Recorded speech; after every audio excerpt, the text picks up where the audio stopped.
Hello, we're back.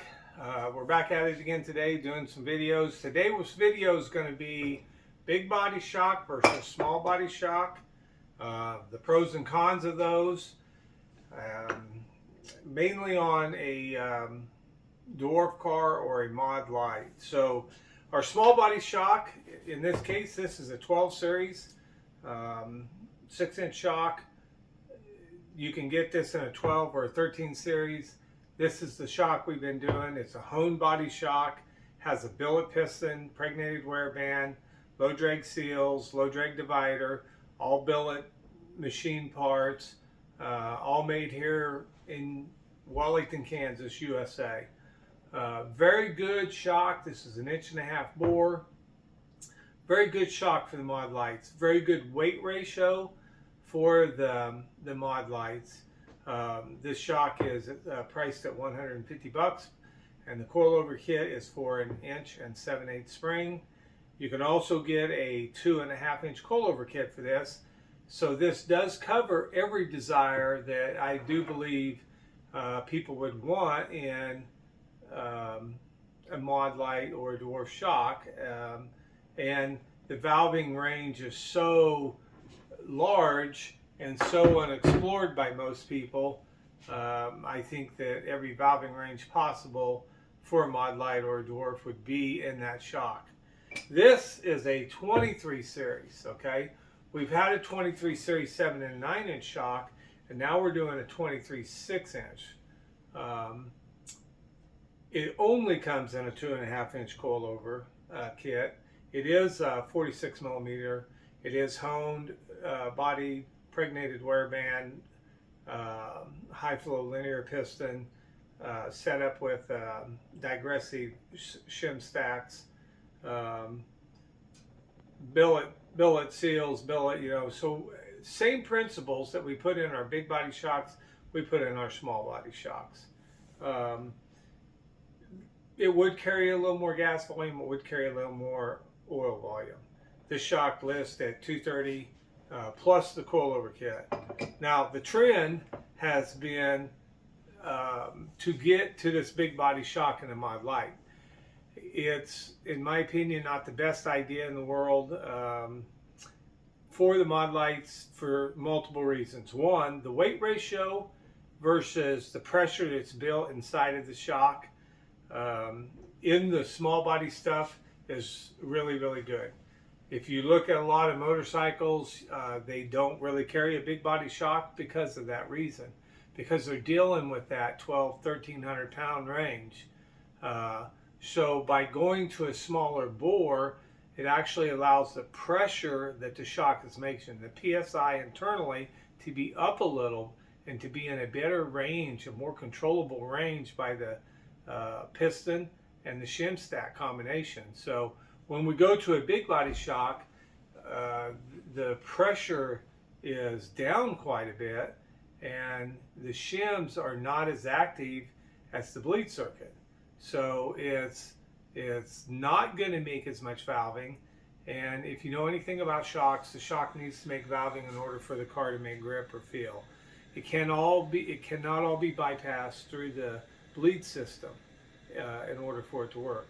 The shock is not really designed that way. It's designed to open and close shim stacks, and when we go to a big body shock, it's not really going to master that function very well. The reason we're currently on a big body deal is because shock builders out there that can't keep up or do a good enough job to build shocks for modifieds or whatever car or class they're in, they're trying to,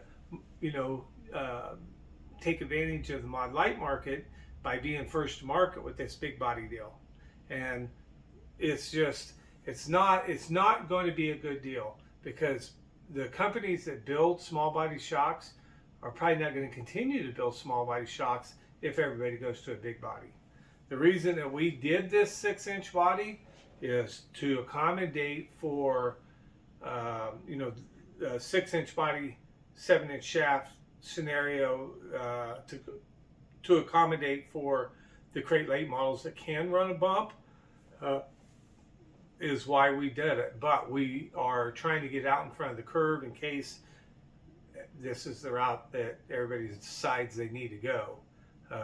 In the past, I've stood on principle and tried to guide people down the right path, and ended up losing that battle. So I'm not going to play that game. If you want to be on a big body shock, then you're going to have to suffer the consequences of that decision, and the consequences are going to be poor valving control and high cost. So the cost of big valve shocks are going to be double to triple of what you're currently paying. So be prepared for that. The only advantage that I think that you would get by going to a big body shock would be, well, one, it would allow you to be in brands that are currently not available, which I don't see the advantage to that. It may allow you to buy some, it may allow you to buy some used shocks that might be cheaper, but then you're going to have them revalved. It is going to introduce you to thousands of shock builders that have no idea what they're doing, and they'll do you a great job of sending you down the wrong path, but that's neither here nor there. The 2.5-inch spring is available in both shocks, so there's no advantage there. If you want to run a 2.5-inch, 12-inch spring, light on the left rear, you can. If you want to run the options, I do feel like the options for spring heights and not necessarily rates, but spring heights is more available in the 2.5. And there's just a world of stuff that we probably don't need to venture off into because we're not fully ready for it, because we haven't mastered valving. But the 2.5-inch spring will offer, or the 46 millimeter shock will offer you a wide range of valving. I don't feel like it'll be any better than the range of valving that would be offered in a 12 series shock, so I don't feel like that you're going to gain on that. Maybe it's carrying a little more oil volume, but like I said, I am not for this necessarily. We are preparing ourselves for it. We do have, this is a 23 series shock. It lists right now at $230. The coilover kit's for a 2.5-inch spring. So we are preparing. It does come in a 6 and a 7-inch stroke, and even a 9-inch stroke. But here again, I think the best option for Mod Lite would be either a 12 series shock or a 13 series shock. If you have questions, please feel free to call us at 620-326-3152. This is my opinion. I don't really know what the opinions of people out there are that are trying to promote a big body shock. I do think the cost is going to get out of hand if this thing ever takes off. And I do know other companies are going to probably stop building shocks. This is not the most profitable shock we do. It's a very high quality piece. Excuse me, it's a very good piece for what we're doing. So if you're not familiar with us, give us a call, 620-326-3152. I'll put some links below to get to our website to read more about the 12 and 13 series shocks, the options available for them. They're a very good piece. This is a hone body shock. Everything we do is hone body, pregnated wear bands, linear pistons, with the possibility of a flat stack linear or a ring shim, which will make it digressive. We'll put some nose on the shock for you to have that option. So if I can do anything to help you, give me a call. We'll go through your car, see where we need to be at, and get you winning on the racetrack. So thanks again.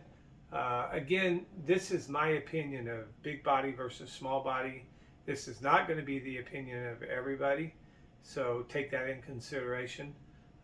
I still think the 12 series shock is by far the primary shock for the Mod Lite class. So thank you.